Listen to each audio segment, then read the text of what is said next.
Hello, and welcome to Sobercast. We provide AA speaker meetings and workshops in a podcast format.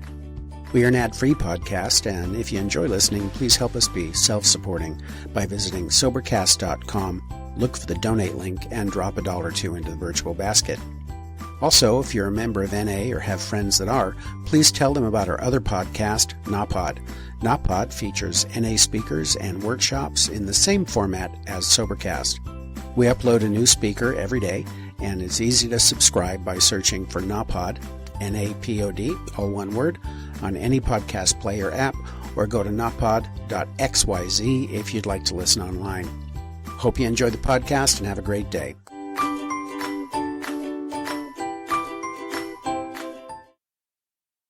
Come up to the podium to speak, and I'm thoroughly looking forward to hearing them. A big round of applause for our guest speaker.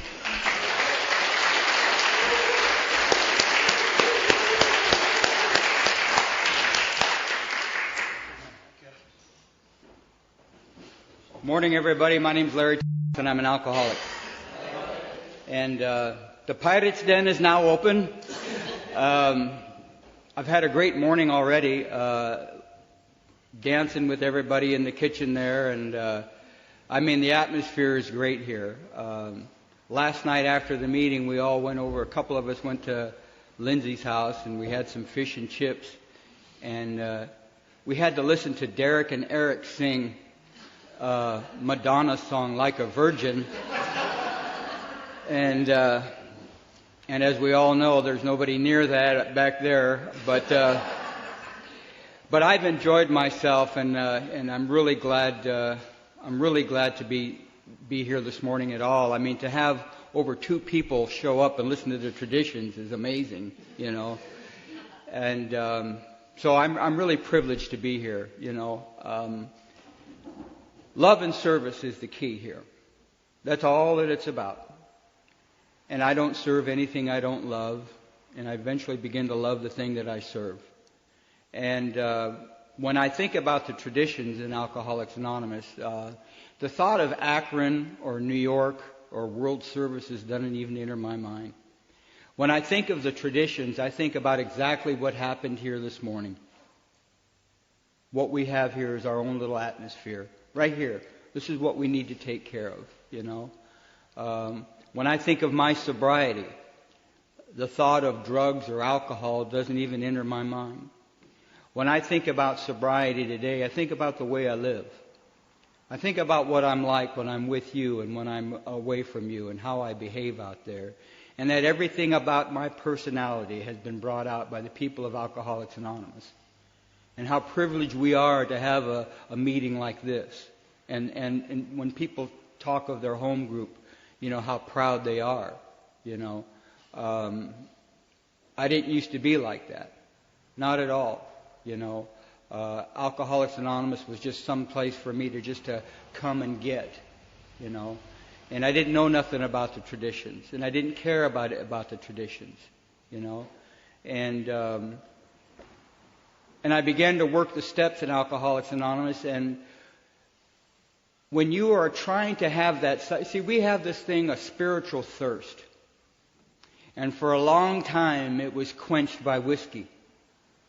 And even though the alcohol has been removed, we still have that spiritual thirst. And the only thing that seems to quench that is us trying to have this spiritual awakening, or trying to keep that awakening possible by perpetuating the gift. That is what this whole thing about is step 12. It's about for people who are trying to attain that, or the people who are trying to retain it. You see, if this is not your goal, and if this is not why you're here, these traditions mean nothing to you. And therefore, they're for somebody else to do. But when Alcoholics Anonymous becomes the only answer that you have, and that you become willing to go to any length to do what it takes to have this experience, then you begin to take care of the place where that happens. And this is the only place that it happens for people like me and you, is Alcoholics Anonymous. You see? Think about it, if you will. Where you were the day before you come to Alcoholics Anonymous. Just drift back. Think about that day and what you were feeling like and where you were at and what you were doing. And I need to ask you one question. What would you do if there was no AA? Where would you be? What would you be doing? And the answer is never pretty. The answer is never pretty. And so for people like us who've no place else to go, I mean, this is the last house on the block. I mean, when you come to AA and you don't cut it, we don't say, well, why don't you go down there and try it? You know what I mean? This is it. You know? It's like we had a newcomer at our meeting and somebody was saying that Alcoholics Anonymous is an inside job. And the little new guy raised his head and he says, how do you get in? You know what I mean? And that's just the miracle of Alcoholics Anonymous, is that there's no dues or fees. You know? For those who are sufferers, we become willing to do anything to lift this merciless obsession. And I can't think of a better word for this malady that we have, is merciless. You know? And what happens to Alcoholics Anonymous for people like me and you, and we've witnessed it all in our home groups and stuff, is people actually do these steps and they apply these traditions. And after a while, the obsession to drink is removed.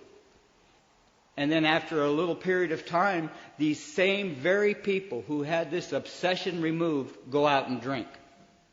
And the new guy is scratching his head. Well, I thought the guy had, I thought he was a free man. It's an amazing thing. The obsession to drink never comes back as a form of... For God's sakes, man. Can't you take that to the back of the room?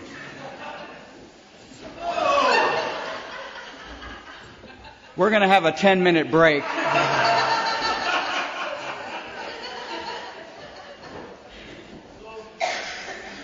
Can't you take care of your spiritual thirst somewhere else? What happened? You choked on a sausage.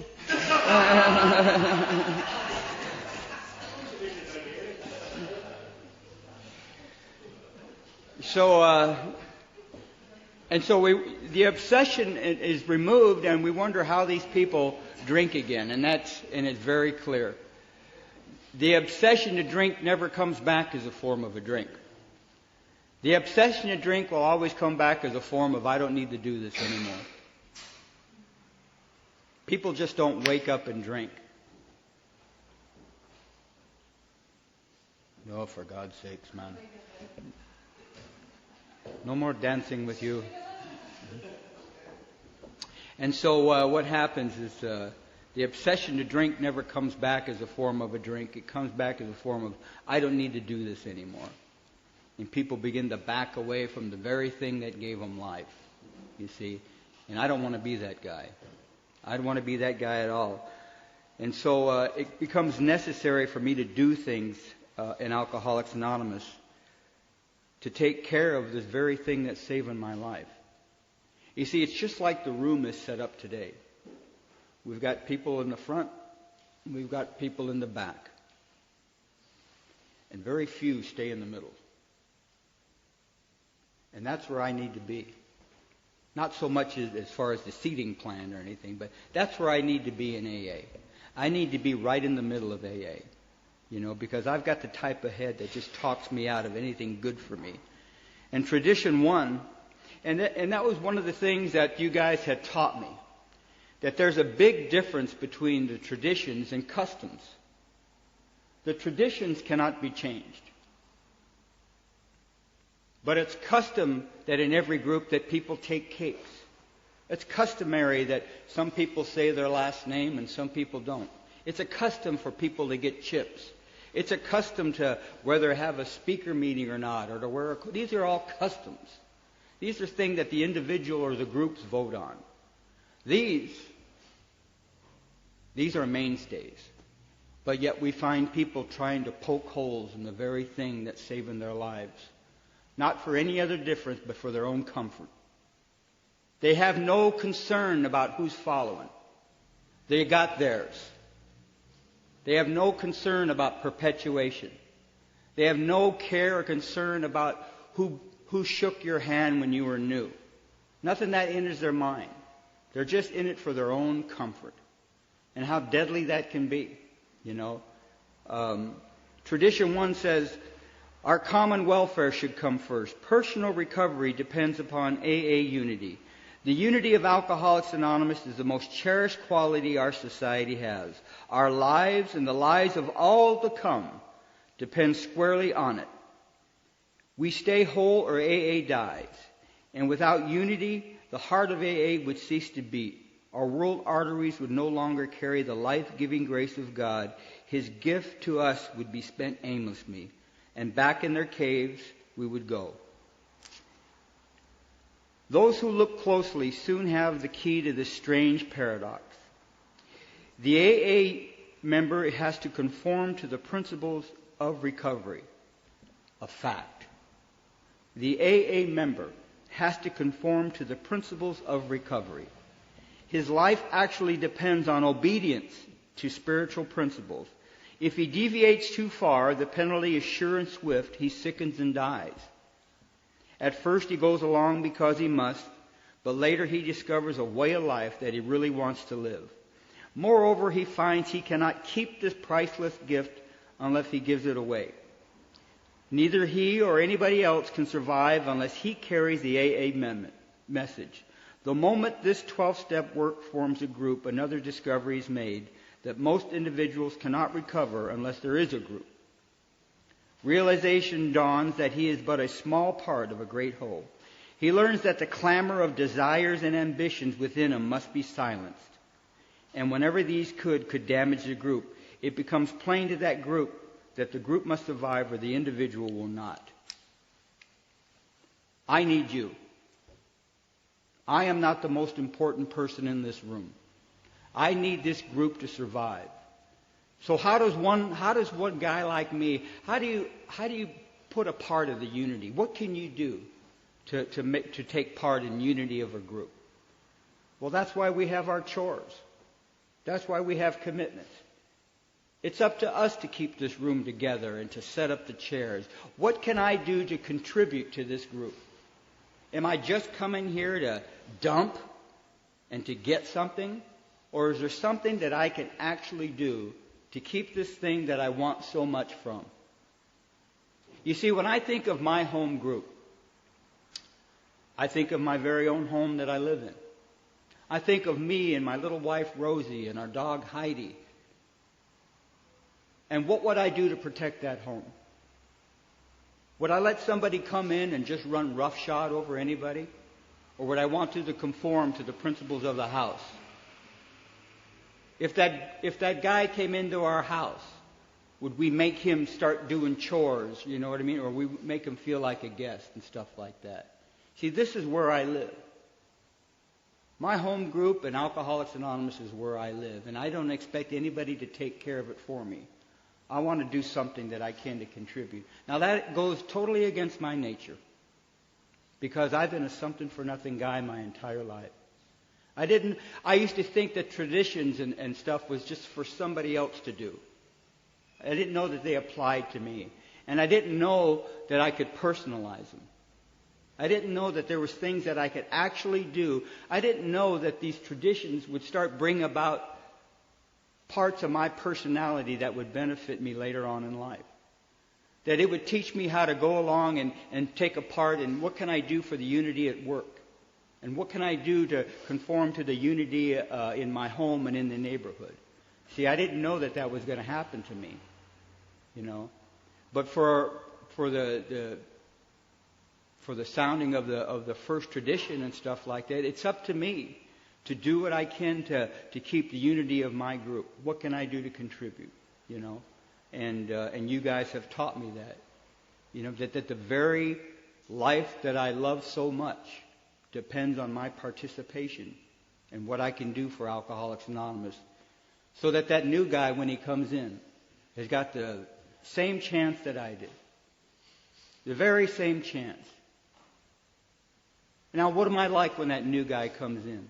Am I against the wall with my friends, wondering who he is? Who is that guy? Or am I one of the guys that we had here today? Am I welcoming him? Remember how good that felt when somebody welcomed you into AA? When's the last time that happened? You know? I had people driving 200 miles just to kick my ass. You know what I mean? And I come to Alcoholics Anonymous, man, and people welcome me. You know? And that's the very thing, you know, that if you're new, you know, we're not going to make you stay, but we're going to give you something that probably hasn't happened to you for a long time. We want to invite you. This is an invitation. We'd like to invite you to a brand new way of life. And that you got people in this room that'll go to any length to help you get what has to offer in this book. We will go to any length so that you can sit quietly in a meeting of Alcoholics Anonymous and have that miracle happen. That when there's enough silence and there's enough attention being drawn to the meeting for that one thing to happen to that new man, and that is, or maybe he can identify. For the first time in his life, the room is quiet enough where first time in his life, he identifies with somebody up there. Because you're sharing your experience, strength, and hope. And he said, my God, I did that. Or that gal says, my God, I thought I was the only one that did that. Yeah, I mean, we come from a world of secrecy. That was the whole name of the game, is keep them out. Don't let anybody know what's going on in here. I had a life of images. I've always had an image to hide behind, whether it be a little hoodlum or a little lowrider or whatever it was. And the name of the game was to keep them out. And in Alcoholics Anonymous, the name of the game is let us in. Let us in so we can let you out. No longer do you have to feel different anymore about what's going on. It ain't about getting perfect here, you know that. It's plain to see, you know. And that's what makes these traditions so valuable. Is you've got people who are selfish and self-centered, irresponsible, liars, cheats, and thieves, perverted individuals, every one of us, and we're come to Alcoholics Anonymous, and no matter what our race, our color, our creed, or whatever, we come in here, and all of that is gone. For some reason, for the first time, and I was a very prejudiced man. I was prejudiced against everybody. I hated everything because I couldn't stand me. Hated everybody. Had nothing to do with race. Just hated everybody. And I come to Alcoholics Anonymous, and eventually I started having to sponsor these very individuals that I hated. And the miracle took place. I had no idea that the man was black. I had no idea that the man was gay. I had no idea that the man was a Protestant or a Catholic or a Jew. Had no idea. And I don't know what happened to me, but it all left the room. It all left my head when the first time in my life I went over to... The first guy I sponsored was a little blind guy. I used to lower my voice so I'd seem taller to him. You know what I mean? And he was the first guy that I sponsored. This little blind guy, man. You talk about the blind leading the blind, man. I tell you, that was a perfect example. And I learned so much from that guy. I learned that this man's whole life depended on somebody he couldn't see. That his whole life depended on every word that I was telling him. And that it would do no good for me to lie to this guy. And that's all we ever did was tell lies. That's all we ever did was tell, because we couldn't stand the truth. And all of this stuff was pushed aside for our primary purpose, man. What an unbelievable thing happens to us in Alcoholics Anonymous. What an unbelievable gift we have. And the privilege to take care of that. So that very thing that has happened to you can happen to somebody else.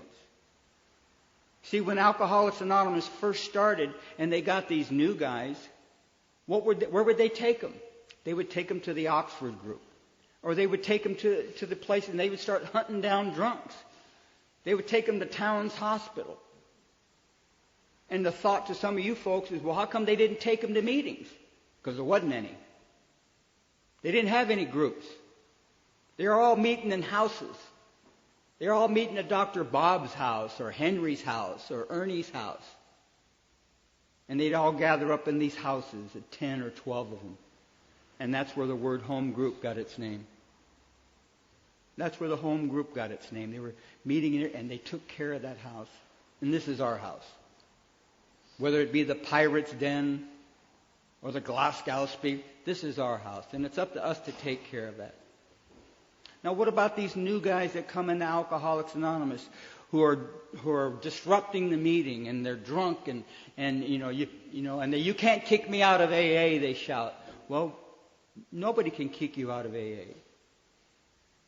Nobody can kick you out of AA, but you don't have the right to disrupt a meeting. If you're disrupting a meeting, it's up to us to take care of that guy. And we're not kicking him out of AA.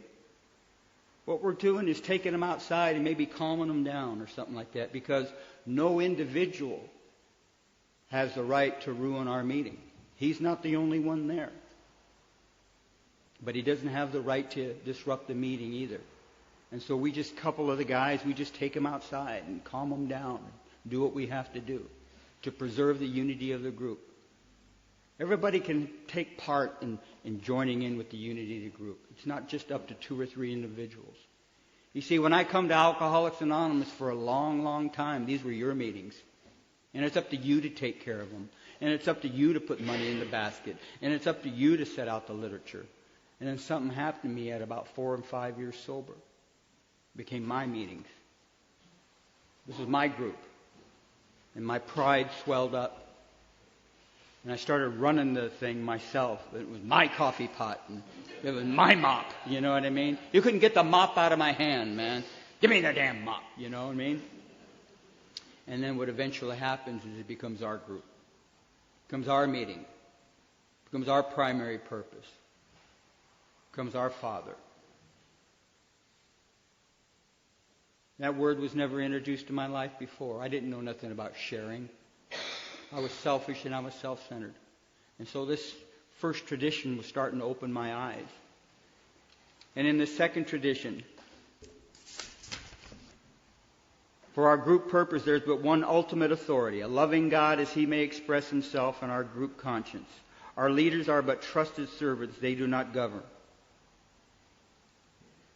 Now,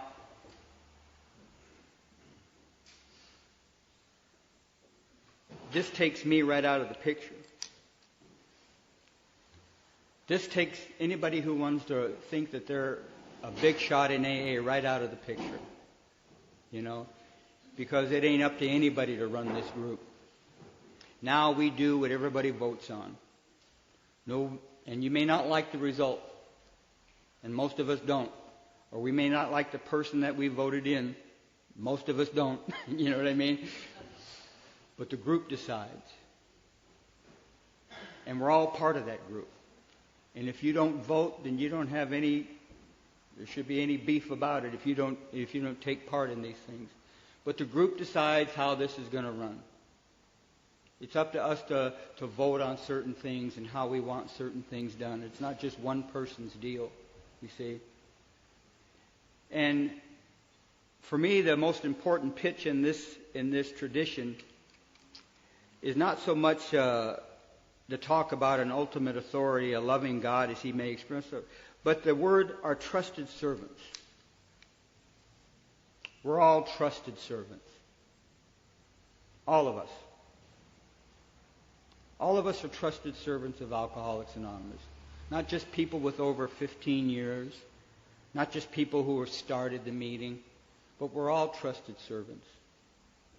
And the question isn't so much, can we trust people in here, or can we trust an ultimate authority? What eventually happens to people like me and you is the question is this: can you be trusted? Can you be trusted to carry this message? Can you be trusted to do what you're supposed to do in your group? It's on you. Are you a trusted servant? Are you doing what this book tells you to do? Are you doing the best you can in your home group? Or are you just one of those silent scorners who just sit around and bag the meeting, but yet do nothing about it? Do nothing for the group. Just another place for you to come and radiate hate. You know what I mean? And so this book is telling me that I have a principle to abide to. And the question isn't who's serving me, but what am I serving? What am I doing? Can I be a trust? Am I trying to carry the message? Am I doing what I can to uphold that tradition in my life and the other principles, you know. And that's a mainstay for me, you know. When I think about a trusted servant, the man that comes to my mind was Alex. Alex was a real trusted servant. He was an example, you know. And that's the question that I have to me. Am I an elder statesman, or am I one of those bleeding deacons? Am I an example to anybody, you know? Am I an example of this program working in my life? You know, you never know who's watching. You never know. You never know who's listening, who's coming in here for the first time, you know. And what do they see? They see a bunch of people cussing and yammering and stuff like that, or do they see some levity? They see a couple people dancing in the kitchen and throwing sausages around and stuff, you know. And so it's up to us to be the trusted servants, you know. And on Tradition 3, it talks about that the only requirement for membership is a desire to stop drinking. This tradition is packed with meaning, for AA is really saying to every serious drinker, you're a member if you say so. Nobody can declare you in, and nobody can keep you out. No matter who you are, no matter how low you've gone, no matter how grave your emotional complications, even your crimes, we will still can't deny you AA. We don't want to keep you out. We aren't a bit afraid of you. We're not afraid you'll harm us. Never mind how twisted or violent you may be. We just want to be sure that you get the same great chance for sobriety that we had. So you're a member the minute you declare yourself a member. Now, what I want to bring out in this thing here is the long form of Tradition 3. Our membership ought to include all who suffer from alcoholism. Period. Hence, we may refuse none who wish to recover, nor ought AA membership ever depend on money or conformity. Any 2 or 3 alcoholics gathered together for sobriety may call themselves an AA group, provided that as a group they have no other affiliation. If you suffer from alcoholism, that's why we have open meetings, so that people can come in here and identify and find out the difference between a hard drinker or a heavy drinker or somebody who suffers from alcoholism. That their problem isn't when they're drinking, their problem is when they're not drinking. That if you're a hard drinker, given any reasonable excuse, you can swear off forever with a bad liver or a loss of job or a loss of... You just swear off forever and everything's all right. But what about the real alcoholic? What about the real alcoholic that no matter what's going on in his life, every time he stops drinking, he always returns, even when he doesn't want to? What about that baffling guy who's lost the ability of control? What about that guy? And that's what this is about. We were resolved to admit nobody to AA. See, at first these guys were so into, we just want the pure alkies, right? Well, nobody but pure alkies coming in here. The hardcore alkies, they were like that. Before Alcoholics Anonymous, when it was just starting out. And the total list was a mile long of all the rules that had to be in effect everywhere. Nobody could have possibly joined AA at all. So great was the sum of our anxiety and fear. And they say we were resolved to admit nobody to AA but that hypothetical class of people we term pure alcoholics. Except for the guzzling and the unfortunate results thereof, they could have no other complications. So beggars, tramps, asylum inmates, prisoners, queers, plain crackpots, and fallen women were definitely out. Well, this damn room would be empty. They just nailed everybody here. You know what I mean? We became so rigid that all we wanted was the pure alkies, that nobody could conform to that. So they had to come into terms that anybody can join as long as they have alcoholism. No matter what the other trains are, what is the locomotive? If you have alcoholism, it doesn't matter what else you did. We're not concerned with that. We're concerned that if you have alcoholism or not. Why is that? To preserve the simple principle of identification. Identification. Now, most of these traditions became live in my life because of my violations with them. That's when they become clear. And how did I violate this tradition? It became very clear to me when I violated this tradition. I'll never forget it. I was talking at a conference in Oregon, maybe about 10 years ago. Maybe a little longer, maybe 15 years ago. And I was diagnosed with a liver disease. And I was talking at this conference. And during my talk, towards the end, I kind of mentioned about this diagnosis with this liver disease that I had. And then I ended my talk. And like at the end of talk, some people, want to thank you, and some people want to kick your ass, you know what I mean? But at the end of the talk, I'm thanking some folks, and they're thanking me. And way at the tail end is this little guy who wants to talk to me. He says, I just heard what you were talking about your liver disease. And he says, I wanted to talk to you about that, about you having hepatitis and stuff like that. And I said, sure. And we started talking about it. And then this other little fella came up. I'll never forget this. He says, I don't mean to bother you. He says, but I wanted to thank you about your talk. He says, because I've been slipping in and out of AA for 8 years. And I heard you talk about that, and I'd like to talk to you about that.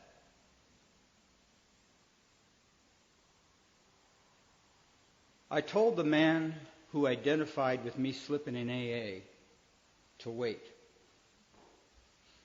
And I began to talk to this other guy about something, an outside disorder, my hepatitis.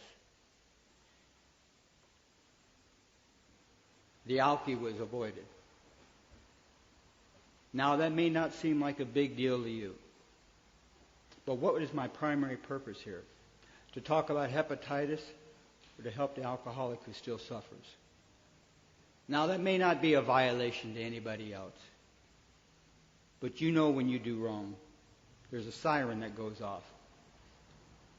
And man, that thing went off in me. And I'm talking to this guy about my half-assed liver, and the alky wandered off. My ego was telling me that he'll wait for me. And I got done talking to him, and the little guy was gone.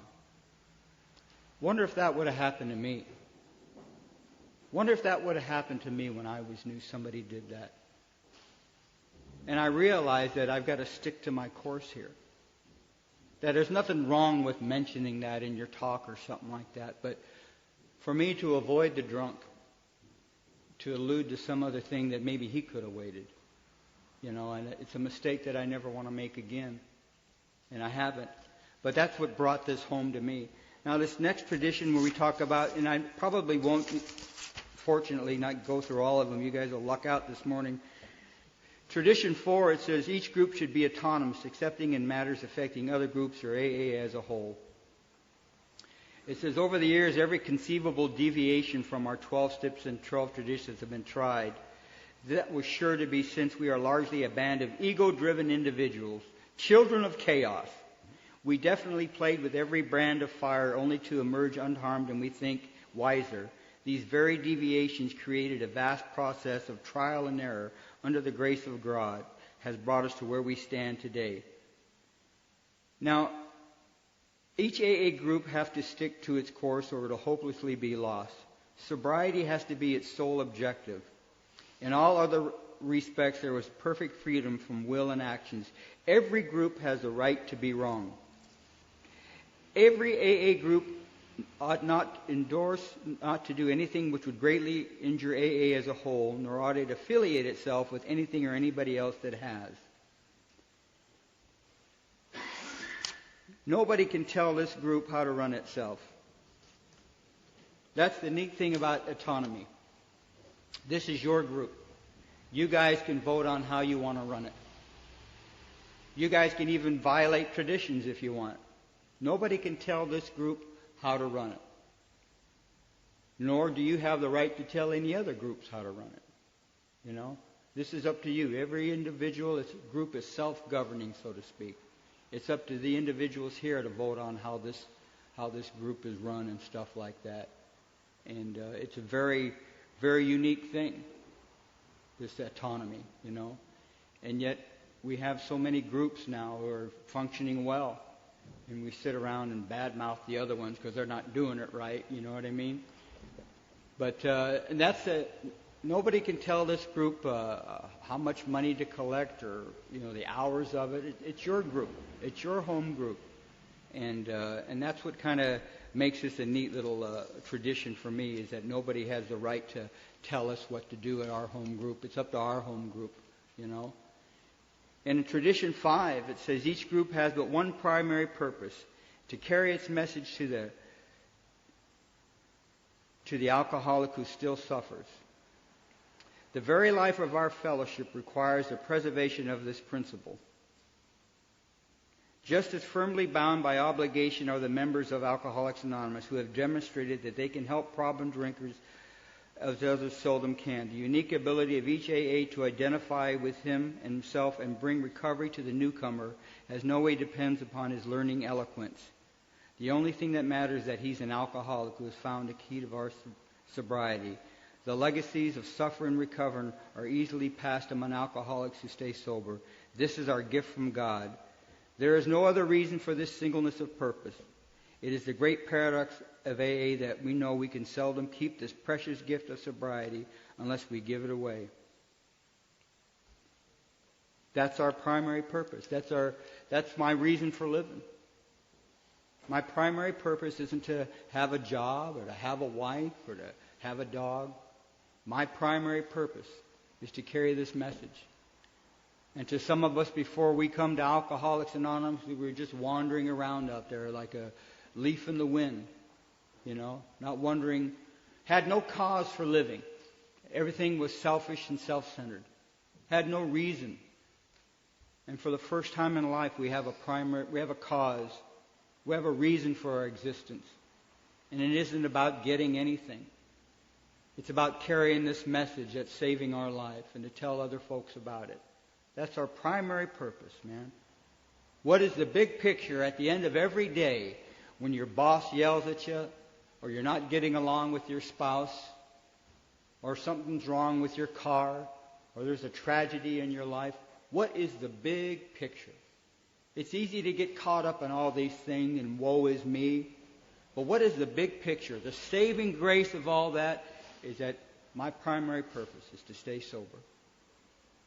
That's my saving grace, man.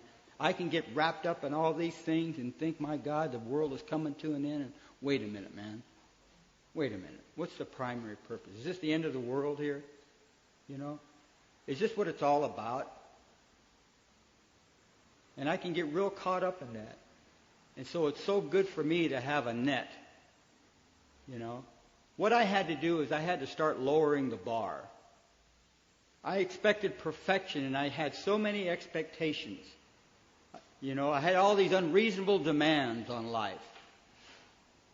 And isn't it just like some loser like me, to have demands on things, how they should turn out and what they should do, Because I had no other purpose. I was caught up in the material. And this thing, my primary purpose, is to carry this message to the alcoholic who still suffers. It isn't to be a speaker. It isn't to be a plumber. That my sole aim in life is to share this gift with somebody who wants it, just for the sheer joy of doing it, And it's my saving grace, because by doing so, my sobriety is getting insurance for one more day, And then we talk about Tradition 6. I ought never endorse, finance, or lend the AA name to any related facility or outside enterprise, lest problems of money and property and prestige will divert us from our primary purpose. Now, Alcoholics Anonymous isn't the first thing that got a bunch of people sober. Back in the middle of the 1800s, there was a group called the Washingtonians who had the same result that we did.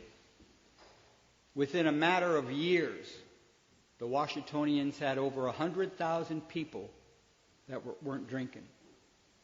But their solution was not spiritual.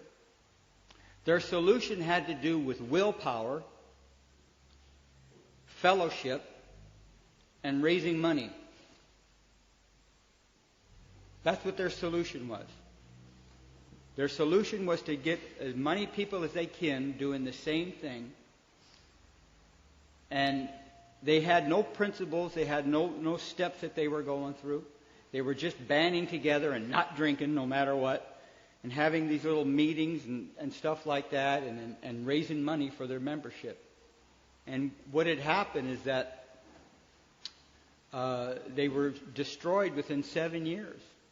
You know, they started getting caught up, and they started having politicians come and speak at their meetings, and they started joining themselves with different brands of politicians, and they started, talking about different religions in their group and stuff like that. And they were all over the place because they were about getting a lot of people. We don't need any other members in AA. We don't have any membership drives here. We're not in to see how many people we can pack in the room. Unity in Alcoholics Anonymous isn't how many people you can pack in a room. That's chaos, you know. Unity in Alcoholics Anonymous is how many folks can we get to adhere to these traditions and these steps? How many folks can we get here to stick to their primary purpose, you know, and to carry this message? And the Washingtonians were quickly destroyed in 7 years. They just disappeared because they got into the material and raising money and doing all this stuff that Alcoholics Anonymous learned from that, you know. That it wasn't about, all this ego-driven stuff that they got caught up in, you know. And every group ought to be fully self-supporting, declining outside contributions. Self-supporting alcoholics. Who ever heard of such a thing? We find that's what we have to be. This principle is telling evidence of the profound change that AA has wrought in all of us. Yeah, because we're all penny pinchers. You want to see a guy become selfish, watch him get sober. He used to throw money in all the bars, buy drinks for everybody. Now he comes to AA and he wants change for $1 when he's putting it in the basket. You know what I mean? And we become tight with our money because we want to hold on to it. Afraid we're not going to have any more. Do you know more that the more money I put in the basket, the more I get back from my job? Isn't that amazing? That if it was just up to some of these folks, they watch the front row, or some people just put in all the money and they figure, well, what the heck, they just put in, I don't need to put in any. See, that contributes to the unity of the group, that everybody contributes. That no matter how less dough you have, if you could just put in a penny, put in something. Because it's up to us to keep this group surviving. We're self-supporting. Well, that principle right there is odd to most of the people in here. We've been leaning on folks our entire life, man. You know? And for us to become see, if somebody comes in here, we had that happen in our home group. The hall that we rented, they were going to rent us the hall under one condition, that they could open up their concession stand and sell their coffee and candy. Well, we didn't want any part of that. We wanted to sell our own coffee. We wanted our own coffee makers. And before you know it, because the group was letting that happen, they wanted to start doing other things. See, he who pays the piper plays the tune. And the more we have somebody outside contributing to your group, the more we let them think that they can add something to the meeting. There was a hospital meeting in our area who let us have the meeting in the hospital under one condition, that they make the coffee. And before you know it, they were bringing their patients in there. And before you know it, they wanted their patients to share in AA. And before you know it, that hospital took over the whole meeting, you know. And we learned from that, you know. That we're self-supporting. We'll make our own coffee. We'll clean our own floors. We'll put up our own chairs. We'll carry our own message, you know. And so self-support has to do with a lot of things besides the money in the basket. but it certainly starts there. We don't want anybody to pay any more for us. I've had my hand out my entire life, depending on other people to take care of me. And we're going to take, this is our AA. And that keeps it our AA, by not letting anybody else. I mean, do you ever lend anybody any money? Probably not. No. Did you ever lend any money in AA to somebody? You give them a 10 or a 20? I am no longer wondering how that guy's day went. The moment he enters that room, I'm wondering where my money is. Money changed the personality of everything, man. Because most people's serenity is attached to their wallet. And the moment that I start lending money and giving money out, I get a little power trip from that. You know what I mean? And so money is very funny here. And all we want is our own money. We don't want anybody else, contributing to this, because they will have the privilege of moving us around or telling us we can't sit there or something like that. So this is our AA. It's our money. And it's up to us to keep these things alive. In Tradition 8, it talks about professionalism. Well, there's my Starbucks. It says Alcoholics Anonymous should remain forever non-professional, but our service centers may employ special workers. Alcoholics Anonymous will never have a professional class. Alcoholics will simply not listen to paid 12-step workers. Almost from the beginning, we've been positive that face-to-face work with the alcoholic who suffers can be based only on the desire to help and be helped. When an AA talks for money, whether at a meeting or at a single newcomer, it can have a very bad effect on him too. The money motive compromises him and everything he says and does for his prospects. What we have here in Alcoholics Anonymous that most of us experience has been a free gift. We've experienced a free gift, God-given if you will. How do you charge for a free gift? What would the price be? How can you put a price on what your sponsor has done for you? How can you put a price on what that first man or woman has done to you when you come to? How do you put a price on that? How do you put a price on that 12th step? My first sponsor, and there is no other love that an alcoholic will ever have that is more profound than the love you have for your sponsor. And my first sponsor, God love him, Don, that Montana cowboy. He loved you guys. He loved you guys a lot. And the first thing that he did with me when he had me, man, is he got me into cleaning up my meetings and doing something in my meetings and talking to new guys and taking me to jails and taking me to penitentiaries and getting me in service. Thank God he got me in the mainstream of Alcoholics Anonymous. Thank God he didn't tell me to don't drink unless your ass falls off. Come back 30 days later, no ass. You know what I mean? He got me busy. He got my hands busy because my head was busy. I had one guy ask me the other day, he says, my head's killing me. How do you quiet the voices in your head?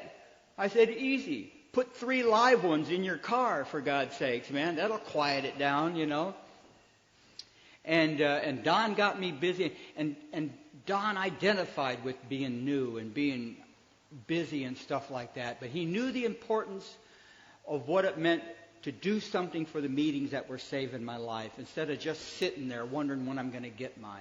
He got my hands dirty. He got me busy being busy with you and setting up these meetings. And I loved him dearly, and I still do. I'll always love that man. They called him Half Day. He was a carpenter, and they called him Half Day. And they called him Half Day because he only worked a half day. You know what I mean? And what happened to Don when I was about a year and a half sober is that business got slow, and we can all identify to that. Money got tight, and we can all identify to that. And he had a wife, and he had a daughter, and things were just going bad.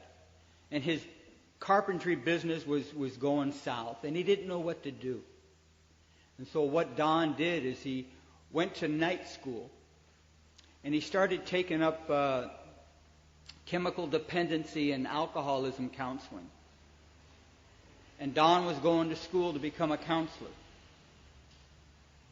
And what slowly started happening, damn near devastated me, is it took the cowboy out of him. There was no longer an alcoholic in the car with me. I couldn't identify with anything that Don was telling me anymore because he was using stuff like coping skills and emotionalism and all these words that I can't even spell. And he was so learned about the disease that he lost my identification. I no longer had an alkie in there. I had a teacher. And I don't need anybody to teach me about drinking and the effects. I need an example of what to do now that I'm sober. And my identification with him was lost, and I didn't know what to do. Because now I got this counselor in here, and I started holding back things because I lost my trust in him. I wanted to talk to the dirty Montana drunk. I wanted to talk to that guy who was taking me to panels and stuff like that. And it was all lost because he got caught up in this professional thing and counseling drunks. There's a big difference between sponsoring and counseling. But sometimes we get caught up in that. Sometimes newcomers use you as counselors. You can always tell when a newcomer is using you as a counselor. He tells you what he's done after he done it. It does the sponsor no good. It does a priest wonders. Tell him. It does a counselor wonders. It doesn't do a sponsor a damn bit of good if you go and tell him after you did. The whole idea of sponsorship is to bring him the crap while you're thinking about it. Make the sponsor do his job. What's he supposed to do after you tell him about, I rounded up the pigs again. What's he supposed to do? What do you want me to do, pal? I am useless. You're supposed to bring me your problems. Bring your problems to your sponsor and take your solutions to your meetings. Don't bring your problems to the meetings and make it a big Oprah Winfrey show, for God's sakes, You bring your solutions to the meetings.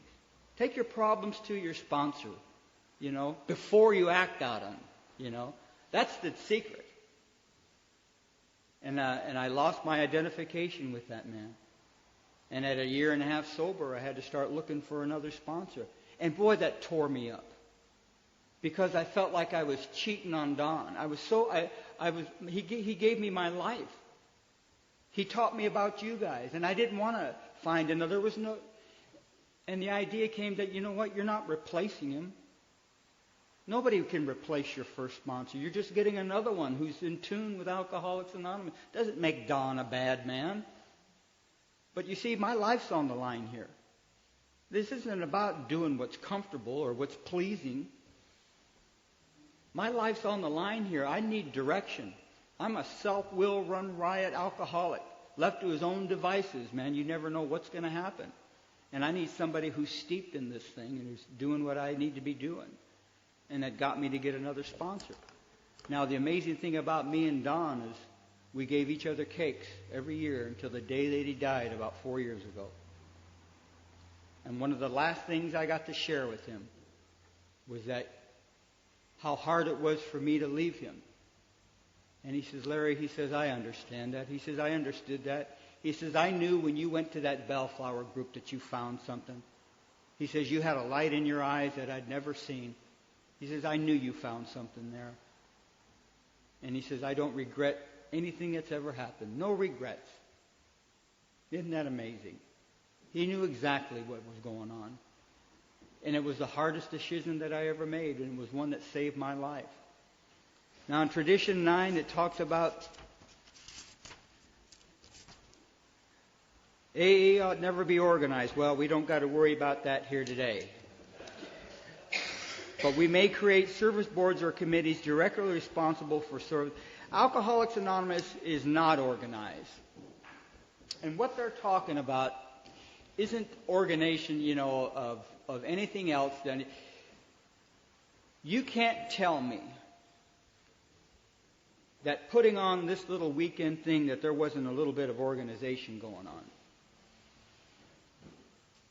Somebody just didn't sit at home and all this stuff happened. You better believe that there was a little bit of organization going. What they're talking about to you who are new is that it's not organized like a business is organized, where there's a president, a vice president, a treasurer, public relations. It's not like that. There's not one person at the top. You know who's at the top in Alcoholics Anonymous? The groups. The groups. It's like this. Everything is down to the individual. The groups are the most important. And so when you can't tell me that there was no, you can't tell me that putting on a little thing like this that there isn't any organization. There's a lot of organization. It's called structure. You got people who are in charge of certain things and they delegate. There's a lot of organization here. That's what makes this thing so smooth. That's what makes our meetings so smooth. And the more people you get involved, you know. And there's a lot of, and a lot of people took part, you know, in putting this thing on, which makes this thing so neat. It wasn't just up to one person. You got 5 people jammed in the damn kitchen, for God's sakes, fighting over bread and sausage, you know. I danced with every one of them, you know. But there's a lot of organization, and we all need to pitch in. But a lot of us are just bystanders. We sit and, you know, it's funny. Alcoholics Anonymous is made of 2 classes of people, and they're easy to distinguish. There's a certain class of people who come to Alcoholics Anonymous, who sit over there, and they do nothing for the meeting, and their life just flourishes. Their life just gets better. And they do nothing for AA. And yet their life just comes together. And then there's another group of people who bust their butt for AA just to get along one day at a time. And both hate the other ones. And the trouble with that is that, not that they're both in our meetings, it'll always be like that. There'll always be the doers and the not doers. The trouble is when the doers start sponsoring non-doers, and you're dragging these people through their sobriety, which I hate to do, or the doers or the not doers get a hold of an active guy, and they don't know what to do with them. When these people who do nothing for AA get a live man or woman, a real alkie, and they tell them, oh, you don't have to be that busy. You don't have to go to so many meetings. What are you, a step Nancy? That'll kill people like me. That'll kill people like me. Thank God a sponsor got a hold of me who got me busy in AA. You know, got me very busy because I was a real alcoholic. He knew I needed to be busy. So there is a lot of organization, and I thank God that this committee did what it could. There was a lot of work done, and there still is a lot of work being done for this thing, and I appreciate everything because I know what it took. I know what it's like to be on those committees, you know, and see something and you want it to do well and stuff like that, and people driving me to the airport and dropping me off, and I thank God that you guys were that busy. And it just makes me want to do that more when I go to my home group, you know. Now, Tradition 10 and 11 is no opinion on outside issues. Oh, really? I tell you what that did for me. These 10, 11, and 12 are talking about anonymity. It talks about how I behave. You know, you never know when there's a new guy listening to you or a new gal. And can you imagine what it would have been like to be new? And you see a group of guys talking, and they start talking about their opinions of a race, or opinions of a religion, or opinions of a personality trait that you have, or something like that. You know, what's that going to do to that new man or woman? It's going to make them feel like they don't belong. And I tell you, that's an awful feeling to have. Is to finally come to Alcoholics Anonymous, where you never fit in anywhere. And then here you're supposed to be the only answer to life, and you feel like you don't belong here either. See, I got to watch that. I got to watch what I talk about around you, you know. Alcoholics Anonymous and its anonymity is very special to us. Your anonymity is a priceless gift here. And what does that mean? Well, for me, that means to go around and make a big deal out of AA to people who aren't in it. You know? I mean, it's very priceless to me. It's very special to me. And it's not up to me to break my anonymity to everybody just to, like it's, you know, how you doing? I'm an, you know, telling everybody at work, you know, and telling everybody who don't know me, hey, I'm Larry, I'm an alcoholic. You know, that scares the crap out of some people, you know what I mean? Not everybody's happy that you're an alkie, you know, or now that you're working for them, they're, where's he at? You know what I mean? You know? And we get used to breaking our anonymity, our ego. I mean, we're so happy that we found utopia that we want to stand on the hilltops and shout it out. You know what I mean? And not everybody is happy as hell, you know, that you're, you know, and I get offended sometimes when certain religious groups are like that. That's what turned me off, you know, to certain religions. They were banging tambourines and shaking their stuff on every corner and stuff like that. And, you know, because what you are out there speaks so loud that people don't hear a word you're saying. I would rather people think that I'm a good worker than a good AA. You see, what I'm like when I leave you has everything to do with what type of member I am without telling anybody I am. See, you can be a fine example of Alcoholics Anonymous without anybody ever knowing that you're in AA. And that's the kind of anonymity that's an attraction. Somebody knows there's something about that guy. There's something about that man's consistency. He's always here on time. There's something about that gal, man. She's always looking clean and sharp. And there's that certain something. And it keeps them a little curious about you because you're always showing up at work and you're always doing what you're supposed to. I like that. I like that about us. Rather than having all these jewelry and do you love Bill and Bill's kid and, you know, these, you know, got the loudspeakers on and, you know, all that stuff. And that's what the public sees in AA. See, this neighborhood, this whole neighborhood is watching us this weekend. And they're wondering what's going on here. They're wondering what's going on in the parking lot and what's all the levity and what's going on there. And we're examples of Alcoholics Anonymous. And can you imagine if there was mayhem going on in those parking lots? Everybody shouting, radios blasting, and, you know, naked women and men running around and stuff like that, you know. That was not a bad idea, but not in this neighborhood, you know what I mean? So we're examples. We're examples of what Alcoholics Anonymous is without telling anybody we are. Why is that? Because we want to be an attraction. And we all know when we should break our, we all know when that's it. We break our anonymity when the cops pull us over just to get out of a speeding ticket, right? Well, I was on my way to an AA meeting, sir, you know. Oh, really? Well, that's another $50, you know what I mean? You know, we always break our anonymity for the wrong reasons, right? Well, you know, I want to pay back your money. I owe you $5,000, but I'm in AA and I've got 30 days and I promise I'll write you a check next year. You know, they don't want to hear that shit. They want their check, man. You know what I mean? But we all know when we should break our anonymity. When we're watching that gal at work and we see her coming to work and she's late again. She took another day off. There's another dent in the car, another bruise on her face. We all know. We all know when that time is to break our anonymity. And everything about you is going to play into that moment. See, we all had a moment.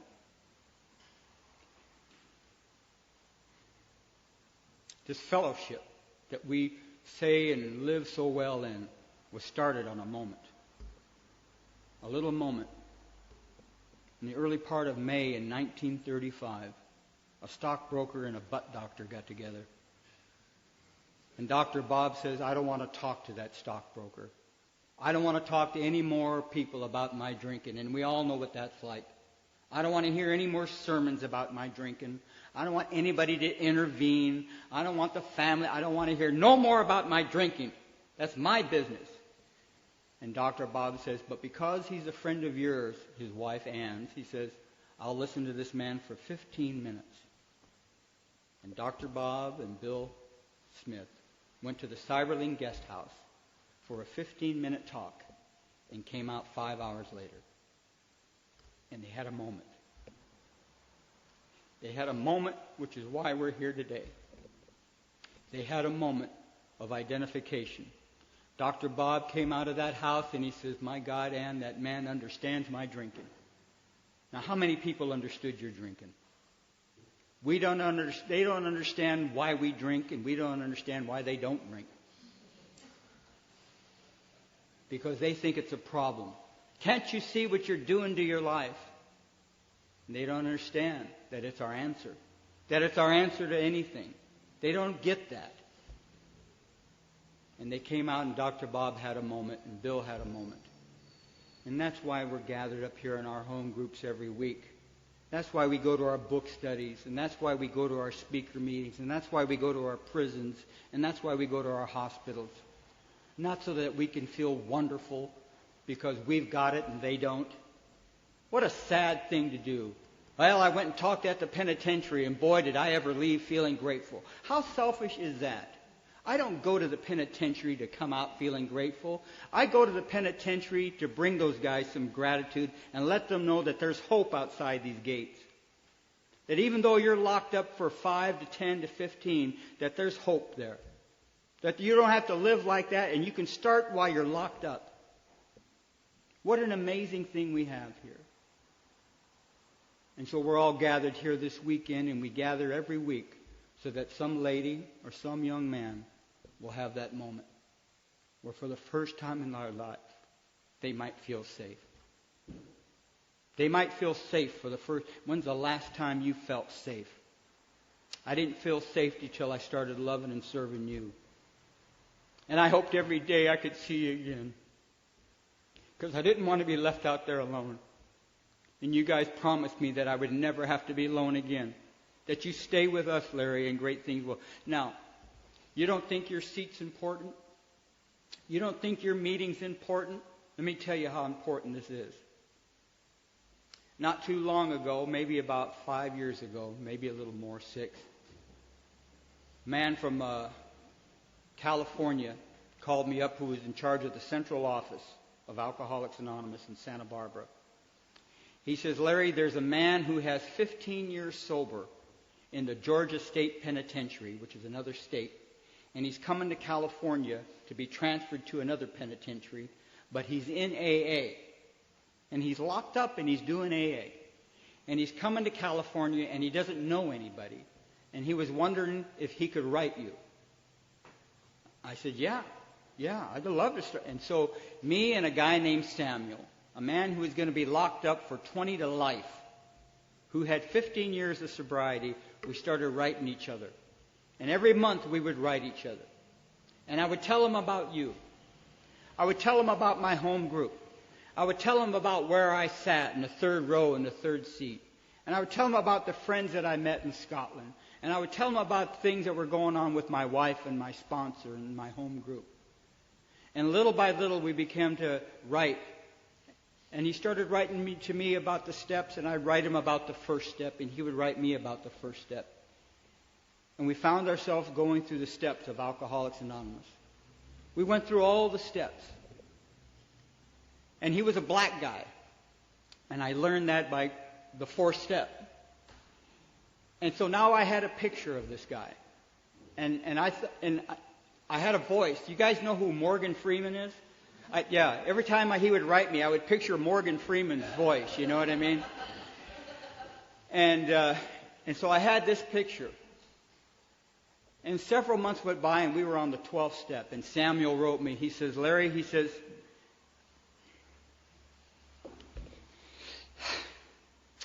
after reading your letter on the 12th step, he says, I need to share something with you. He says, I'm out in the yard, and I'm watching the guys play handball. And I'm sitting on this sunny day, And he says, I've got a dream. I have a dream. He says, Larry, I've never had a dream before in my life. I've lived a life of nightmares. But I'm sitting here in this yard, knowing that I'm going to do life in prison, and I have a dream. And he says, I got to tell you what that dream is. He says, I'm sitting in this yard, and my dream is that one of these days I'm going to get out of here. One of these days I'm going to leave this penitentiary. And I'm going to take the bus. And I'm going to take that bus from Santa Barbara to Bellflower, California on a Monday night. And I'm going to go to the Kiwanis Club. And I'm going to come through the doors, and I'm going to look for the third row and the third seat. And I'm going to come up and find you. He says, I dream about that every day.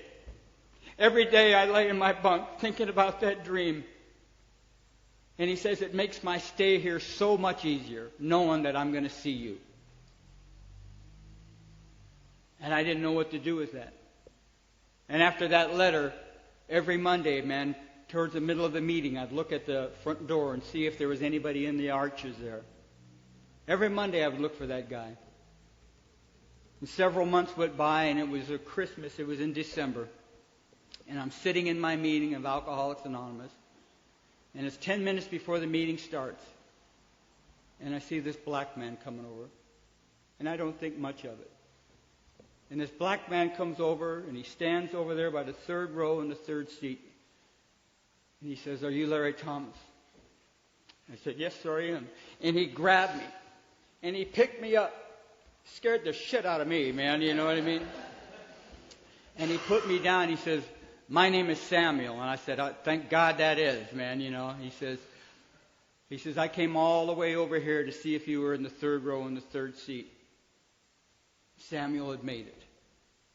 They let him out, man, and he knew where to go. He knew what to do and who to see. He knew where to look for us at. And that man's been out ever since. And he knew where to go. What an amazing thing we have in Alcoholics Anonymous. What an amazing thing. You never know who you're going to touch here. You never know what's going to happen. So if you're new in Alcoholics Anonymous, I hope that you pursue this psychic change. I hope that you're here not just trying to just get something. I hope that you have a little plan, and your plan is to have that experience. And if you've had that experience, I hope your plan is to tell somebody about it. Thanks a lot, you guys.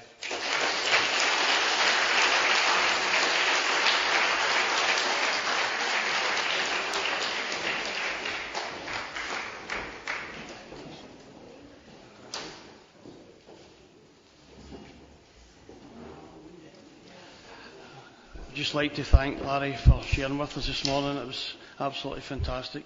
Truly, truly inspirational. Very emotional listening to that myself, and absolutely brilliant, you know. And that's us now. We're convening for lunch. We're back at 1:30, and I'd just like to finish this meeting with the Serenity Prayer. Okay, if you're upstanding, please.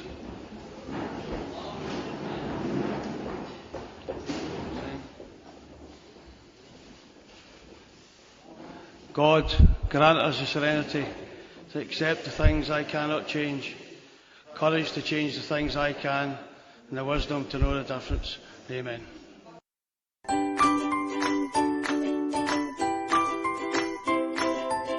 Thanks for listening. I hope you enjoyed the podcast. Sobercast is ad-free, and we'd like your help in order to keep it that way. So if you'd like to help us be self-supporting by pledging $1 or $2 a month, visit Sobercast.com and look for the donate links. Thank you very much.